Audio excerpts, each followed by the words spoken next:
Shri Ganesha Sharada Gurubhyo Namaha Ramaya Ramabhadraya Ramachandraya Vedase Raghunathaya Nathaya Taya Pataye Namaha. Welcome to all for this session on Ramayana, chapter 48 in the Balakanda. In the previous chapter, we have seen the fate of Diti, who was desirous of getting a son who would kill Indra. However, Indra was cunning enough to serve his aunt with all the humility and ensure waited for an opportune time, and he entered into her womb when Diti was in an impure position, and then cut the fighters into 7 pieces, ensuring an end to his enemy. This is again another cunning way prescribed to the kings that whenever they find an enemy is on the rise, they should find an opportune time and destroy their enemy before the enemy becomes super strong.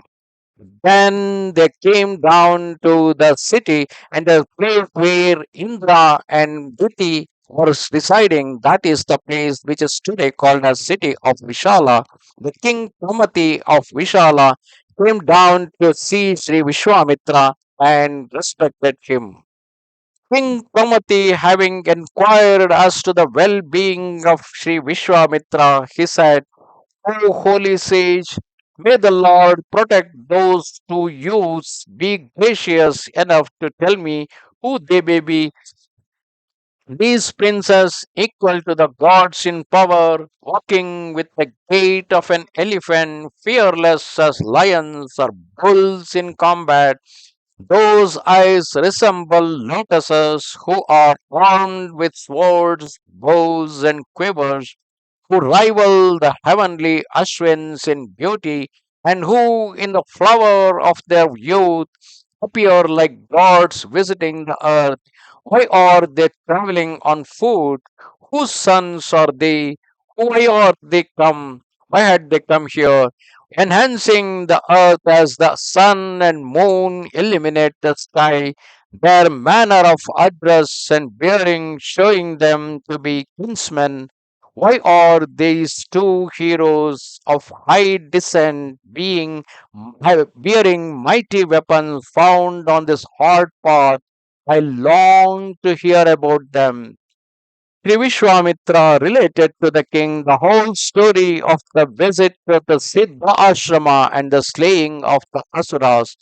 The king was highly gratified to meet the princes and perceiving them to be virtuous, entertained them with the greatest respect.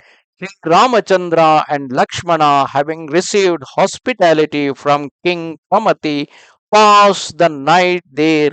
The following day, they left for Mithilapuri, the capital of King Janaka.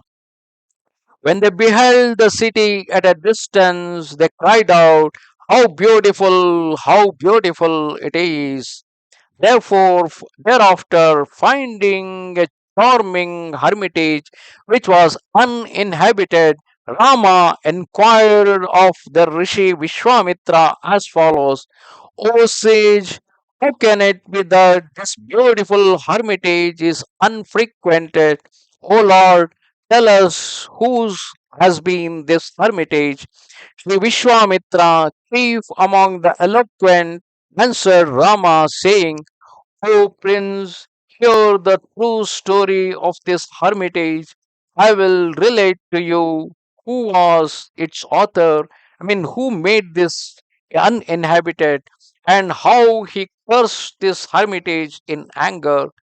O Rama, this place, a source of wonder even to the gods, belonged to the Rishi Gautama and resembled the abode of the celestials. Here with Ahalya, the sage practiced yoga for thousands of years.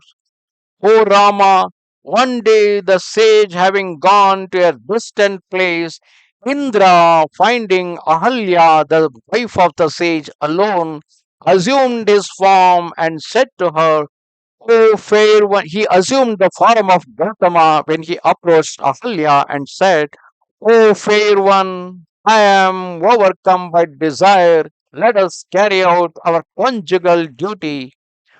Raghava, though Ahalya recognized Indra disguised as her lord Gautama, yet she acceded to his request. Then Ahalya addressed Indra, saying, O Indra, I am highly gratified. Now depart quickly unobserved, O chief of gods. Preserve me and yourself from the curse of Gautama. Indra laughed and answered, O you of beautiful ways, today I rejoice. I will now depart for my own region. On this, he sought to leave the hut of Ahalya. O Rama, at that instant Indra observed the rishi Gautama entering the hut, and he became agitated and anxious. Seeing the holy sage unconquered by devas and danavas, endowed with the power of yoga, drenched with holy water, shining like fire, holding the sacred fuel and kusha grass in his hands, Indra was terrified and grew pale. Sri Gautama, perceiving Indra in his own guise and judging by these guilty looks that he was leaving his spouse, having committed sin with her, cursed him, saying, O wicked wretch, assuming my form, you have committed this sinful act. Be yourself impotent. Cursed by the rishi Gautama, Indra was instantly deprived of his manhood. Then the sage Gautama cursed Ahalya also, saying, You shall remain immovable in this place for thousands of years. You will you will go into your food will be wind alone. That means you just remain breathing without any food. You shall be the dust invisible to all creatures. When Rama, the son of Dasharatha, visits this forest, then shall you be cleansed from your sin. Having served him, O deluded one, without desire for personal gain, you shall be restored to me in your present body. Thus did the illustrious Gautama curse the wicked Ahalya, and abandoning the hermitage began his yogic penances on the beautiful peak of Himalaya uninhabited by the Siddhas. Thus ended chapter 48 of Balakanda in Ramayana. Thus, in this part of the story, we learned about the story between Ahalya and Indra. Indra, being himself always filled with lust, he found an opportune time when Gautama is out. He took the guise of Gautama. He came to Ahalya to spoil her chastity.